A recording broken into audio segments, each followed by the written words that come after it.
Well, it's that time again when we come together during our beautiful program, Live to Lead, where we encourage one another and equip one another to live lives of influence and impact.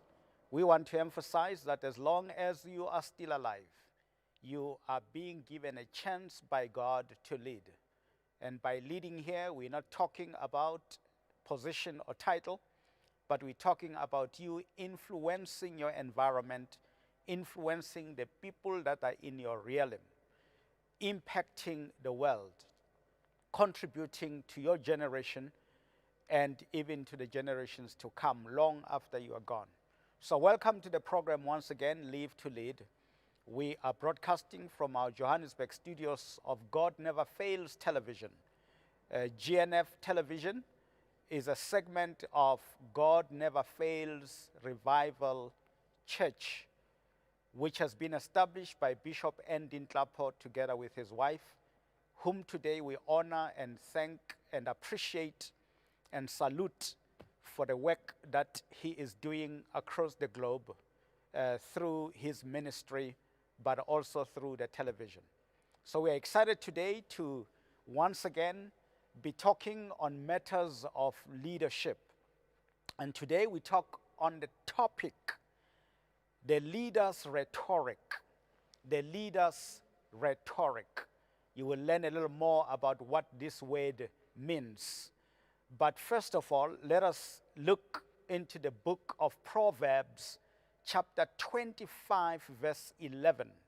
And we read from the New King James Version. It's a very short verse and it's exciting, and it reads as follows.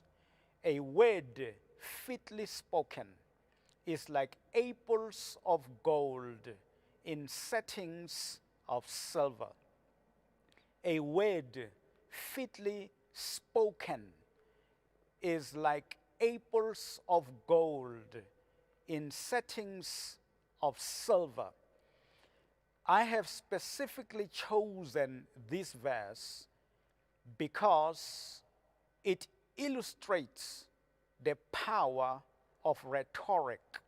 And you will learn shortly what rhetoric is about, because there is artistry and there is mastery.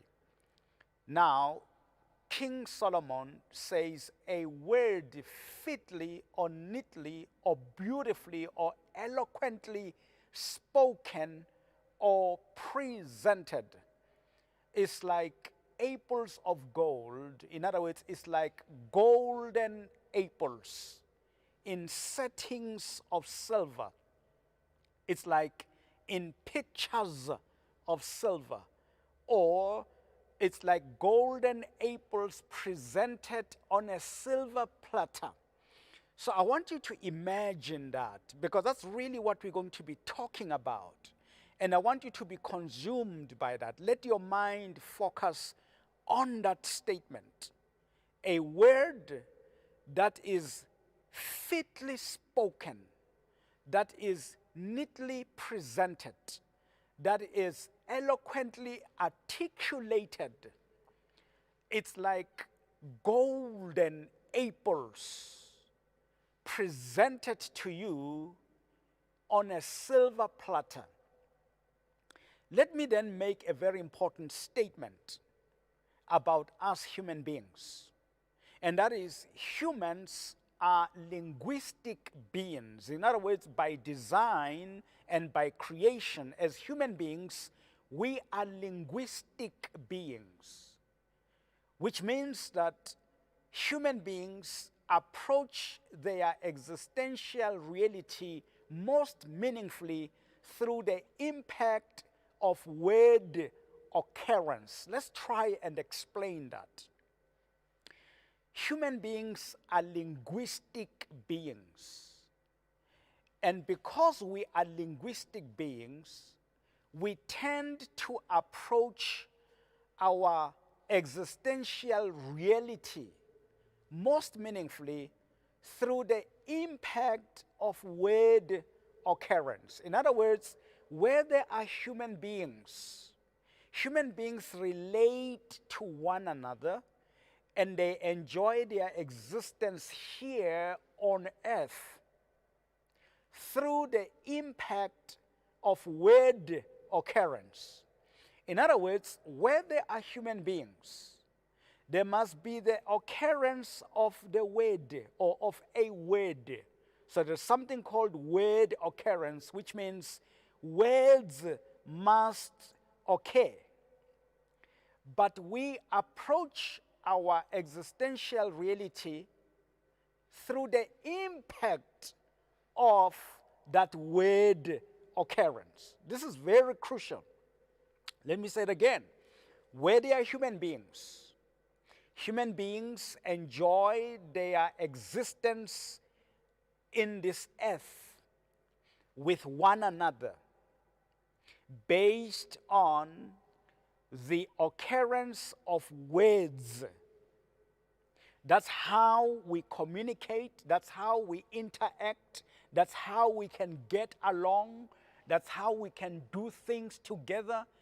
There must be the occurrence of words. We call it a word occurrence. Now, that word occurrence must have an impact to the extent to which there is an impact of the word occurrence. It makes the humans to relate better, to do business better, and to enjoy their existence on earth. That's what this statement means, that human beings are linguistic beings by design and by creation. And what that means, therefore, is because of that, they approach their existential reality most meaningfully through the impact of word occurrence. So even as we are going to be talking about the Leaders Rhetoric, I want you to ask yourself, when you communicate, is there an impact of the occurrence of the word that you are causing to take place amongst people? Against that background, let me make another statement, and that is the expect expression of one's thought in word form, whether spoken or written, elevates one's public profile and influence. Now, I have become very wordy today because we are talking about the leader's rhetoric. That is why I've brought these words so beautifully, just to emphasize on the issue of the importance of word occurrence. I say that the expect expression of one's thought, because remember, we think, we've got wonderful thoughts in our heads or in our hearts, but we must be able to express those thoughts in words. Because what is a thought? A thought is a hidden word. And what is a word? A word is a revealed thought. So a human being who is able to express his or her thought expertly in word form, that person will have an elevated public profile or social standing and influence. If you can just master the art of expressing your thought in word form, whether written or spoken, I tell you, you will immediately elevate your public profile and your influence. Some years ago, Nelson Mandela passed away, and the whole world congregated at FNB Stadium to commemorate his life. When I say the whole world, I mean many leaders from across the globe. They came in from the Middle East, from the West, from Europe, from all over. they came in from the rest of Africa. And there were so many speakers there who talked on this man called Nelson Mandela. And guess what? You can hardly remember what many of them said. And there was a young president who came from America. His name is Barack Obama. He was one of the speakers. It is very interesting that many people remember him talking about Nelson Mandela, and to a point of educating South Africans about Ubuntu. And yet he is an American. And he spoke well about our president, Nelson Mandela. He spoke much more better than some of our local people who have been eating umngqushu with him, who have walked with him, who have worked with him, but they could not express themselves expertly. And as a result, they could not elevate their public profile. And a man from far away who researched and studied, he has not walked with Mandela and worked with Mandela, but he studied from far away. He researched about Nelson Mandela. And he then developed some thoughts about Nelson Mandela.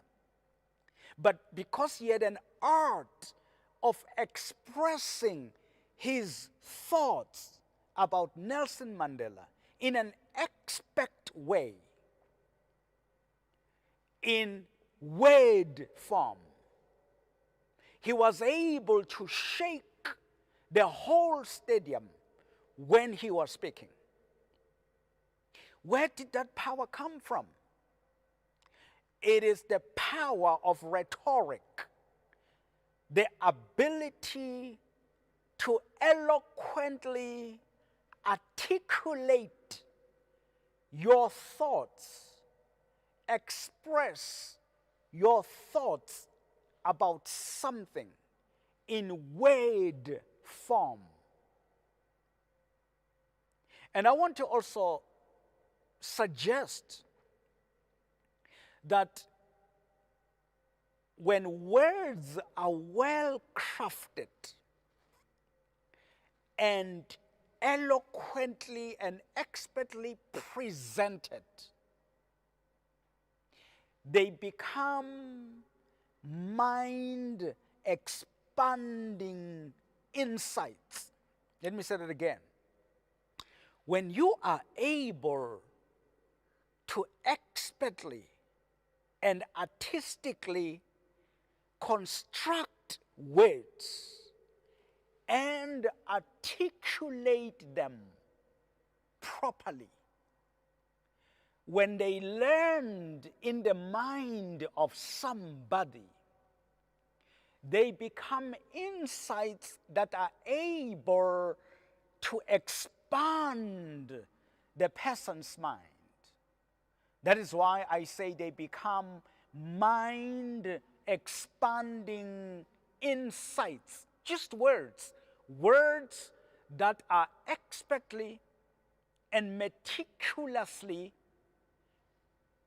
constructed and articulated. They become mind-expanding insights. Wouldn't you want to be such a person who, when you have your thoughts, you are able to express them expertly, so that when they land in the ears of someone and they are transmitted to their minds, they become insights that then expand the minds of the listeners. This is the leader's rhetoric. So let me give you the definition of the leader's rhetoric. Rhetoric is the art of discourse that aims to improve the faculty of speakers, of trainers, and of writers who attempt to inform, persuade, or motivate particular audiences in specific situations. And I want you to mark the words there, particular audiences and specific situations. Rhetoric is the art of discourse, which means there is what we call word mastery. Word mastery. The art of discourse. Discourse means where there is a communication of the word between people or amongst people. The art of discourse, whose aim is to improve the facility of communicators, be they speakers, trainers, coaches, writers, authors of all kinds, who attempt to inform, persuade, or motivate particular audiences in specific situations. This is a very critical point to ponder over. Rhetoric, I know sometimes we undermine the word rhetoric. When someone speaks, you just say, oh, that's just rhetoric. And of course, we can say that when people are just good at putting together words, but they are not serious about what they are doing. That is why you can say, that's just rhetoric. But don't undermine the power of rhetoric. People who are very good in rhetoric, they go very far. So if you can have two leaders who have the same wisdom, the same experience, the same skills, the same abilities, one of them with great rhetoric and the other one without, guess what? The one with great rhetoric will be ahead of the other one. That is why I made an example of Barack Obama, who excelled amongst all other leaders. And what really made him to excel is not only because he's just a great president or a great leader, it is the rhetoric, the ability to articulate and express your thoughts in word form. Because when you do that, then there was the impact of the word occurrence. So it's not just the occurrence of word, it's the impact of the word occurrence. This is very important. It's not just the word occurrence, but it's the impact of the word occurrence. Now, if you can master the impact of the word occurrence, you are having rhetoric mastery or word mastery. In this segment, we are really trying to say that if you want to live to lead or to live a life of influence and impact, you better give yourself to rhetoric. You better give yourself to word mastery. Learn the art of constructing words and the ability to articulate those words or express those words such that they become mind-expanding insights to them who hear the words. It is interesting how King Solomon write that verse in Proverbs chapter 25, verse 11. I want us to go back to it because it is a very good example of how to construct words and articulate them super splendidly. He says, a word fitly, neatly, appropriately, eloquently spoken or presented is like apples of gold, or it's like golden apples in settings of silver, or in pictures of silver, or you can imagine presented to you on a silver platter. Can you imagine that just one sentence? But the way King Solomon has put together those words, he's really trying to illustrate the power of words. The way he has chosen to put the words together. He's really illustrating that. So what I'm going to show you now, it's three philosophers who have sought to educate us about rhetoric. Those of you who have been to universities and you study in communication, you will know that there are many philosophers that have come up with some insights on rhetoric. I'm going to quote just three and summarize what they say. Aristotle, MLK, which is Martin Luther King, as well as Tibane, which is myself. In my book, Enlightened Leadership, I have a chapter that just deals with the Leaders Rhetoric. Martin Luther King Jr., in a book called King Came Preaching, there's a chapter that is dedicated just to rhetoric.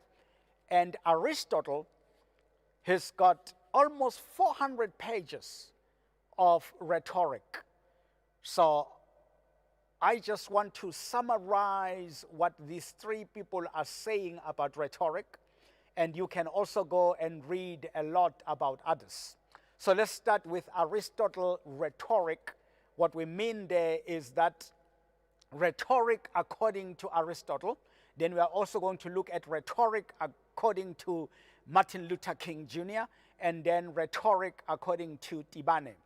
Looking at rhetoric according to Aristotle, to summarize many pages that he has written on this as a philosopher, he says there are three elements of persuasion. Remember, rhetoric is there for the reason to persuade people. He says there are three elements. One is logos, two is pathos, and number three is ethnos. So let's start with the first one, logos, where we get the word logic from. He says it must make sense. Let's stay on that thought. The first element of persuasion, according to Aristotle, is logos. The word logos there is the word that gives us the word logic. And what it really means is that if something is logical, it means it makes sense. So it makes illustrated this way. Remember that we are talking about the impact of word occurrence. When I send words to you, the listener, we call that transmission. Transmitting the words. But you see, human beings, even though they are linguistic and they depend on the impact of word occurrence, but they understand the words using pictures. That's where the challenge comes. When we communicate, we use words, but our brains or our minds understand the words using pictures. That is why when you read what King Solomon wrote there, it's a good indication of using pictures to explain something.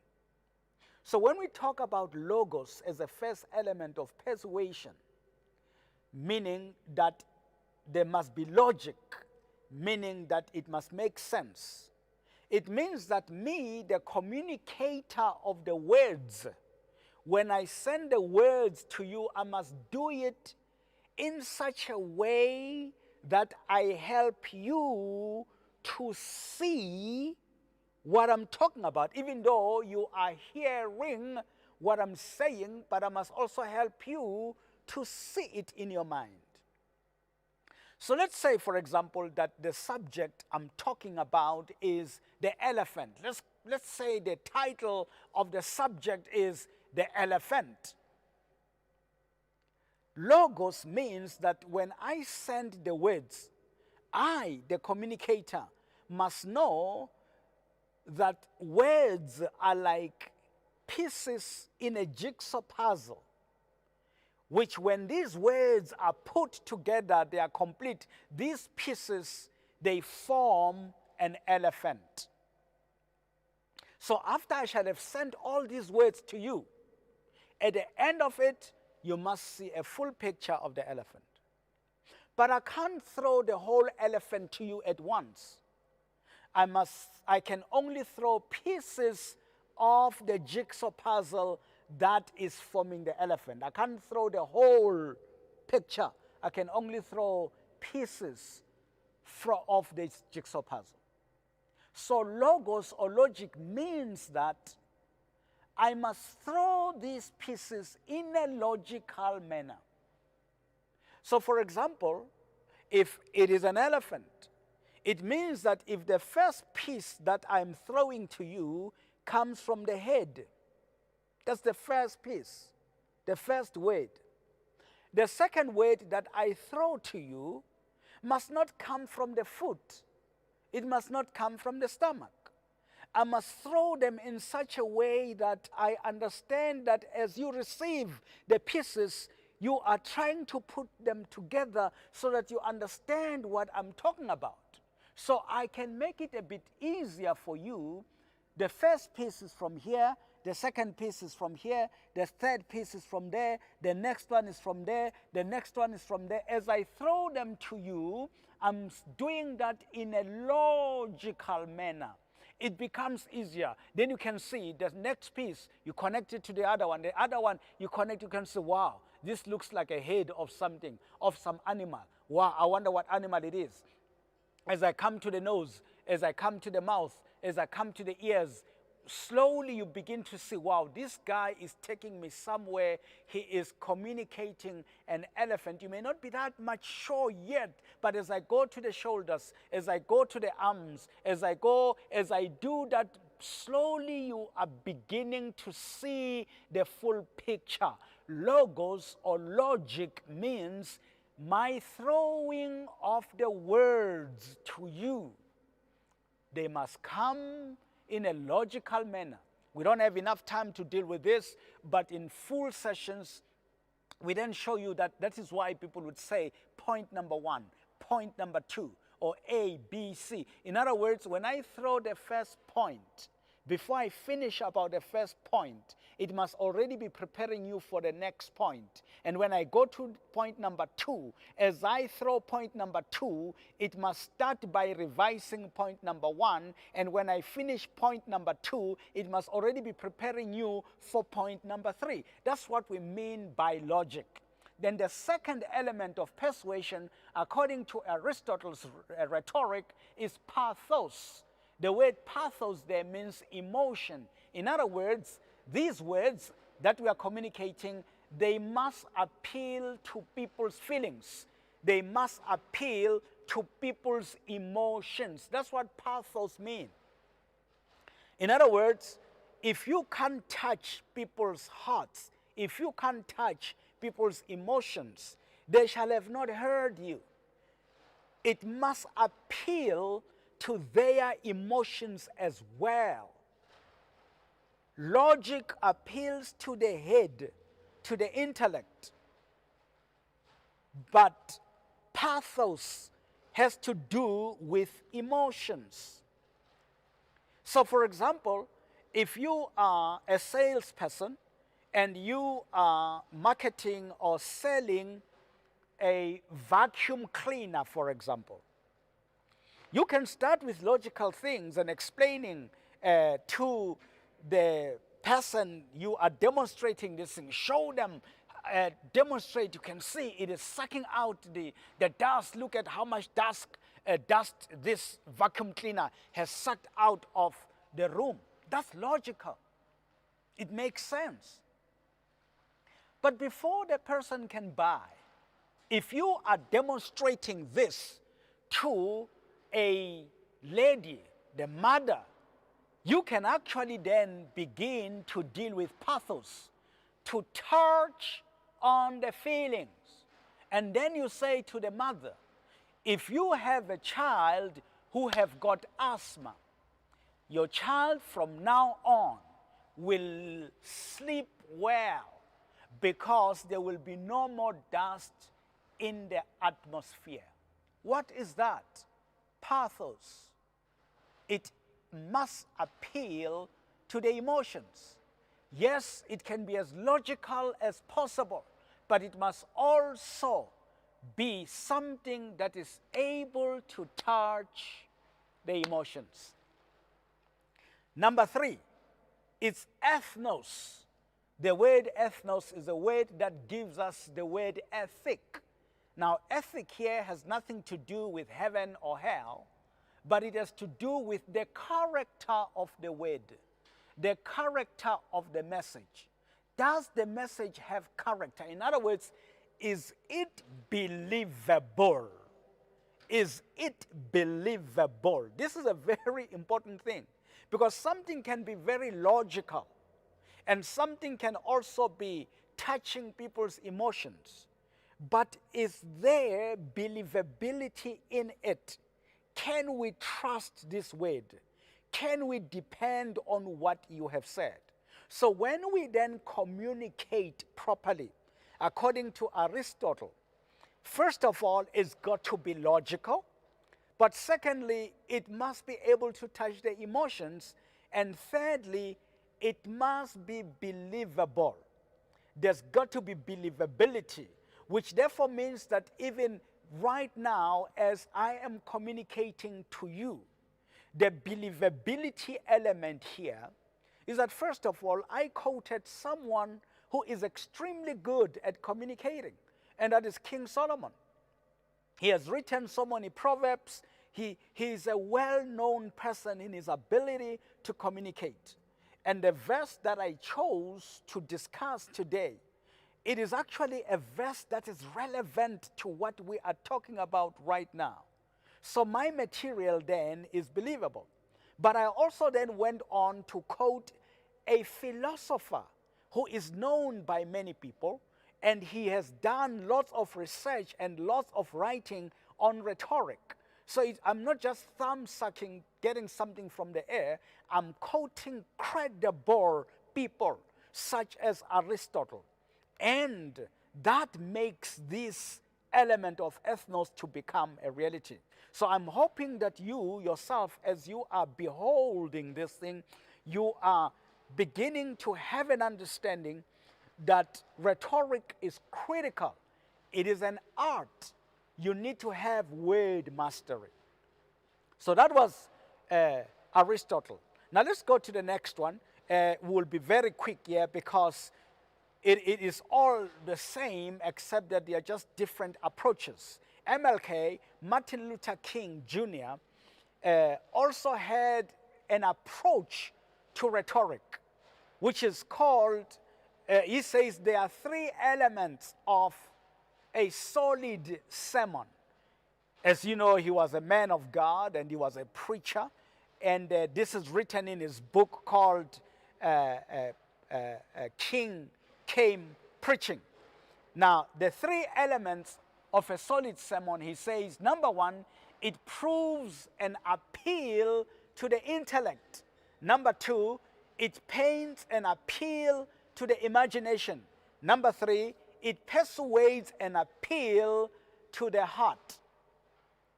He says if a sermon is solid, 3 things it must do. It must prove an appeal to the intellect. It must paint an appeal to the imagination. It must persuade an appeal to the heart. Let's stay with these 3, looking at the first one first. It must prove an appeal to the intellect. Can you see that we can connect this to logos? It must make sense. You see, the intellect needs proof. Now, see how MLK puts the words again in style. When it deals with the intellect, it says the sermon must prove.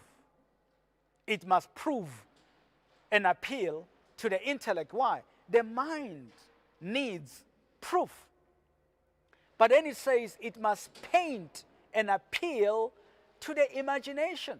Why? When we imagine things, we need pictures. So he says it must paint an appeal to the imagination. And then it says it must persuade an appeal to the heart. Why? Hearts need persuasion.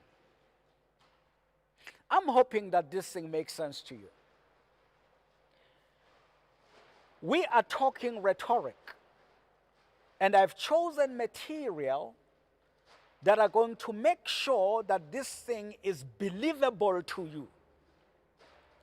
I chose a verse that talks colorfully and pictorially about word occurrence, where King Solomon deals with a word that is fitly presented or spoken. It's like golden apples in settings of silver. You can see that there is a proof of an appeal to the intellect, but also it paints an appeal to the imagination. We can start imagining apples and silver colors, but it also persuades an appeal to the heart. Having quoted that verse, having quoted Aristotle, having brought in MLK, but also relevantly, we know MLK talked about I have a dream. He has spoken on many. He's one of the greatest orators and greatest presenters and speakers. So to quote his approach to rhetoric makes my presentation, even this afternoon, to be very believable. It proves an appeal to your intellect because I'm quoting the right person. It paints an appeal to your imagination because I'm quoting the right people. A philosopher, Aristotle, and a great speaker and orator, Martin Luther King.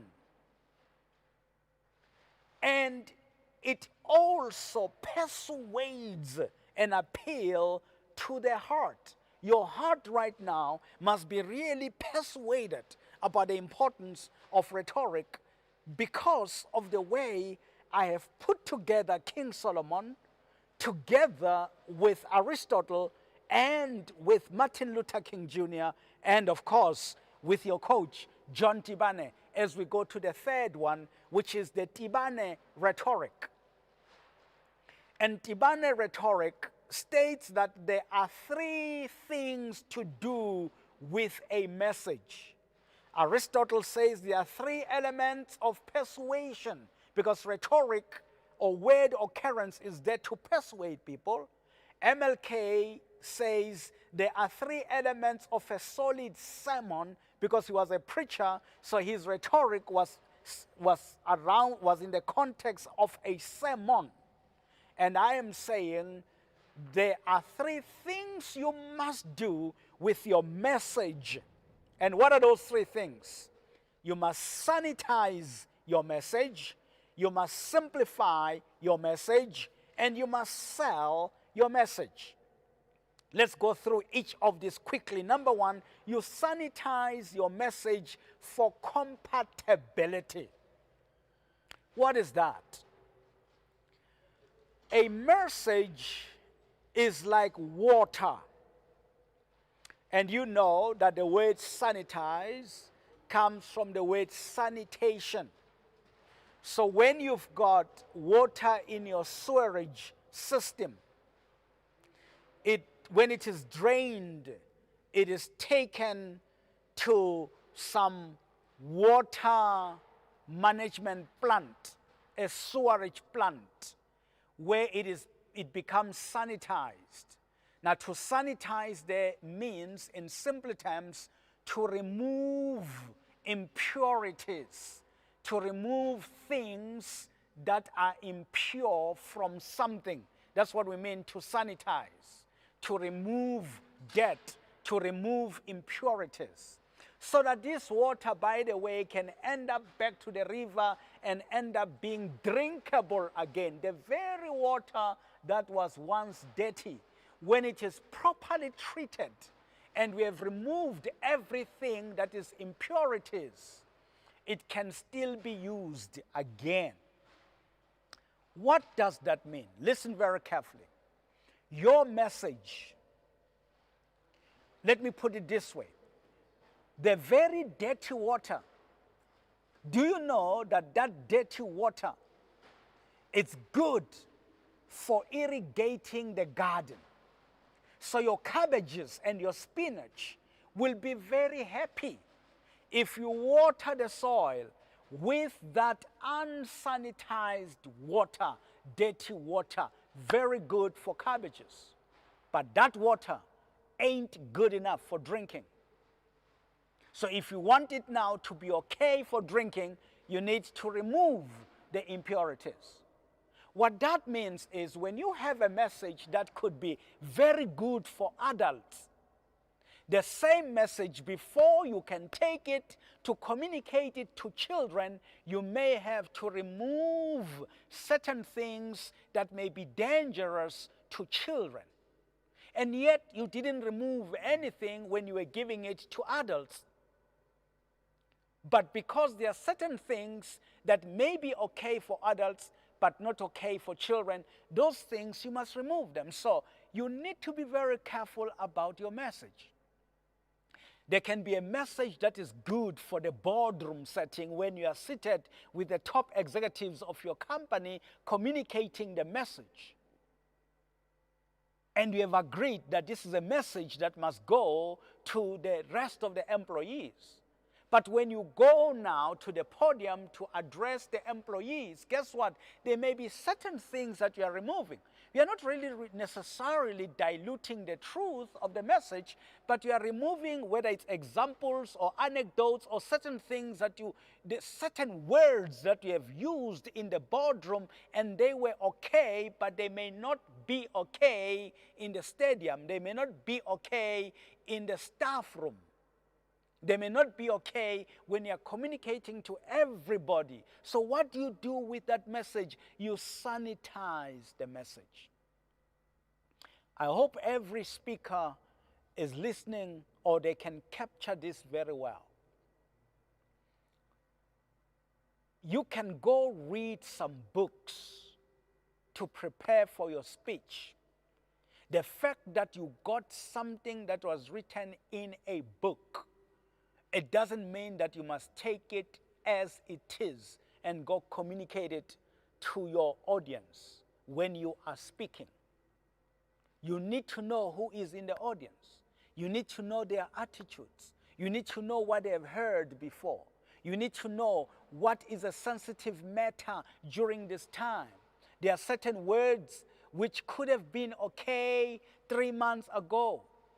But the same examples may not be okay now when people are going through a difficult time because of something.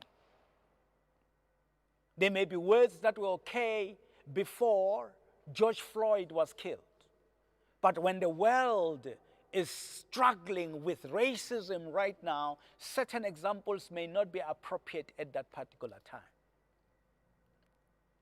We may be a group of black people together, and we can loosely use certain words like nigger or kafir or whatever. We just use those words like that. And the whitey who hears these words, he must not think that it is okay for him to use the same word. Because you need to understand the context. You need to sanitize. He may have to sanitize his message and remove that. So if you know you are talking to church folk, there are certain words that out there may be okay. They are not really regarded as vulgar, but in a church setting, maybe they are vulgarish kinds of words. Sanitize for compatibility. In other words, your message must be compatible with the audience, with the listener. But number two, you need to simplify the message. For what? For understanding, for comprehension. Simplify it. I know that bombastic words can be very nice sometimes. And I like bombastic words myself. They are very nice. But you see, you need to understand your audience and then simplify it for their sake. And there are two ways of simplifying things. It's either you avoid complicated words and use easy to understand words, or you take time to explain the complicated words. Never taking it for granted that because you have mentioned a certain word, people understand. That is why even in this session, I didn't want to take it for granted that everybody knows what the word rhetoric means. So I needed to give you a definition of the word rhetoric. It is therefore important for you that having sanitized your message, you have removed things that may cause irritation, that may make people sick, that may make people mad, and even to stand up and walk out of your auditorium because you sound disrespectful. After sanitizing your message, you must now simplify it. And we simplify things by making sure that we take people from their world of the known to the unknown. So if you are teaching people a new thing, start with them where they are and take them to where you want them to be. From the known to the unknown. Walking a walk with them. Where there are certain words that need explanation, you explain them. Like I've said again, some of us who are used to speaking, we love certain words.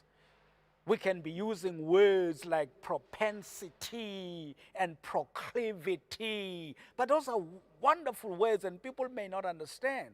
And yet what it really means is that you have a tendency to. So you have a proclivity for something. It simply means you have a tendency to. You have an inclination to. But when I'm talking amongst my colleagues who may be understanding that, there is no need for me to define it. But when I go to a mixed audience, I may say the same word, but having to explain it, or not even mention that word, and simply say, people have a tendency for this, without having to use the word proclivity or propensity. Simplify it for comprehension. Now, obviously, I've used the word comprehension there. If it doesn't make sense to you, the word comprehension means for understanding. So simplify it for understanding. And lastly, sell it. Sell it for commitment or for buy-in. What this means is, when you speak in the world of rhetoric, I say the three things to do with a message is that you must sell your message. Don't only tell. Try to sell. Because when you tell people too much, you're just telling them. They don't even have a chance to ask any question. You just tell them. Unfortunately, the majority of people don't want to be told. Because when you are just telling them, you are making them children. So even if you are a CEO of an organization, yes, you have the right to tell people what to do. But I'm saying to you, if you want to master your word, learn to sell more than to tell. You want them to do this thing, but sell the idea. Why? If you sell it, people have a choice. And usually people are going to choose to buy into it. And guess what? Once they buy into it, they believe it's theirs. They bought into it. You see, if you buy something, you own it. It was once your idea. Because you sold it and they bought into it, they own it. So there is commitment to it.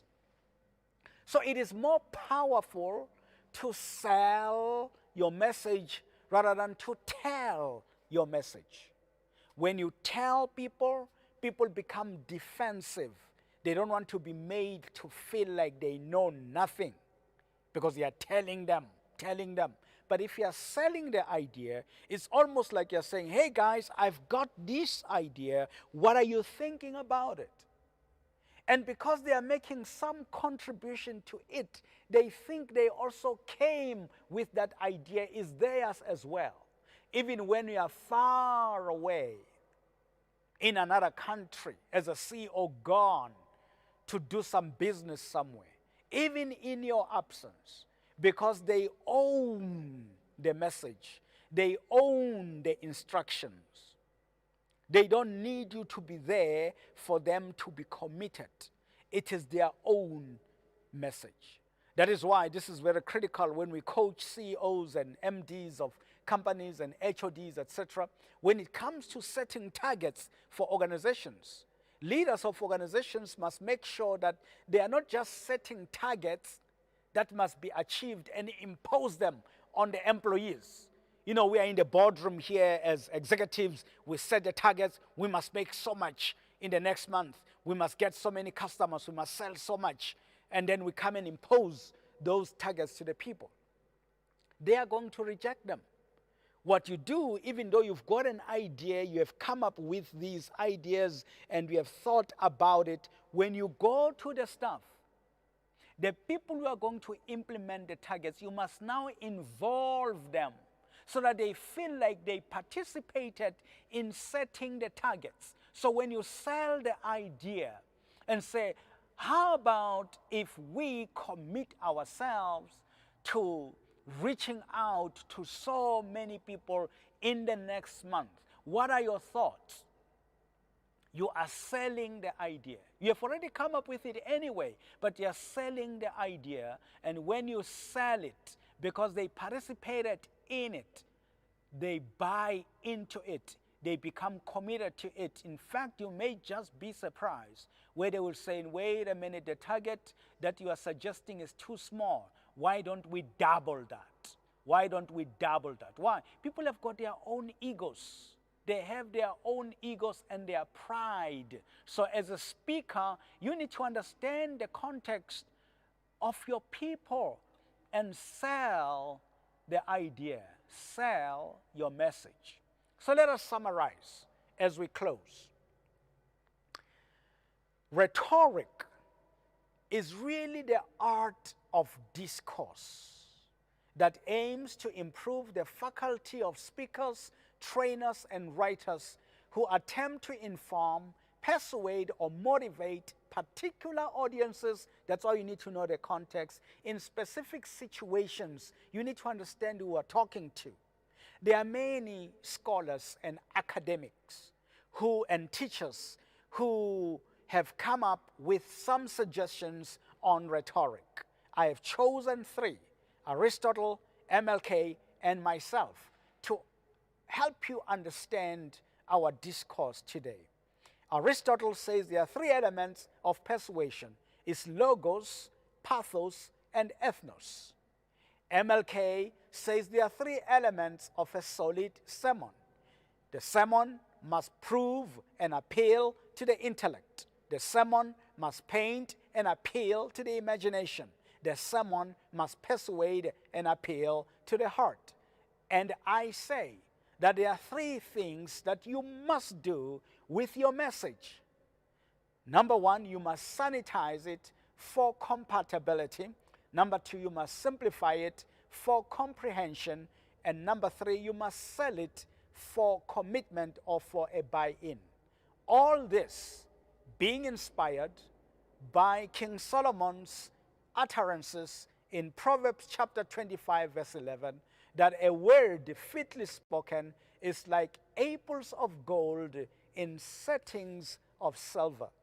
And I need to remind you that humans are linguistic beings, and therefore they approach their existential reality most meaningfully through the impact of word occurrence. And that is why you better be in a position to expertly express your thought in word form, whether written or spoken, so that you will be able to elevate your public profile and influence. Not forgetting, of course, that words that are wonderfully and expertly and artistically constructed and communicated, they become mind expanding insights. I hope that I have meticulously today constructed these words and articulated them to you eloquently. And right now, they are busy expanding your mind. Right now, they have become insights that are expanding your mind. Stay tuned once again all the time every Thursday at 3 o'clock when we deal with Live to Lead, how to live lives of influence and impact. Every Friday afternoon, Bongani Mabizela is there to deal with issues of business at 3 o'clock. And tomorrow, this particular Friday, tomorrow, we are launching a new program at 5 o'clock. And the program is about health, ezempilo. Because you know what? We can be talking about wealth, but if we do not have health, we can never create wealth. We need to be healthy enough so we can come up with great ideas. We must be healthy enough so that we are physically fit to do the work that our businesses or our wealth creation initiatives demand of us. And of course, every Sunday morning at 9 o'clock, we are here, GNF Express, sermon presentation just for 30 minutes. Join us every Sunday at 3 o'clock, at 9 o'clock. And of course, this is a 24-hour channel. There are many more other programs. The bishop himself, Bishop Ending Klapo, he appears at different times of the day. Check the schedule and see when to catch him. There are other guests that also come in the program. There are also other activities that are happening in the television. Please join us. And those who join us also on live streaming, do the same. And this is also available if you want a repeat of this thing. It's repeated on this television station, but it is also seen on our YouTube channel, so you can keep learning and taking notes. Thank you so much for joining us today. We do want to encourage you to encourage us as well by supporting this ministry through your finances to keep the license of the television operational, because it costs money to do this. And we thank you for supporting us by watching. We thank you for supporting us by telling other people to watch, especially even our YouTube channel, to watch it over and over again and like it over and over again, because that will also help us to generate some income to keep this television station operational.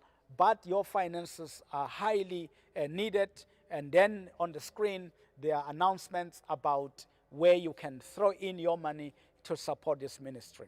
So let me pray for you. Father, in the name of Jesus, thank you for this segment about the Leaders Rhetoric. And all the leaders who have been watching me now and those who are aspiring to become leaders, Father, I pray that you will open the eyes of their understanding, that even as they contemplate and they ponder over this teaching today, they can go through it over and over again and begin to show them things that they have not yet understood. And oh, Holy Spirit, we know you have the ability to remind us what we have been taught in the past, but you also have the ability to lead us unto all truth and show us things that are still to come. So we depend on you, oh Holy Spirit, for our understanding. I pray that you will anoint our vocal cords and our tongues and our mouths, that we may be able to articulate your truth and your word in a way that they will become insights that are going to expand the minds of people. For your word says, as a man thinks in his heart, so is he. So we pray that, God, what we say will enrich people's ability to think so they can become the people that you want them to become.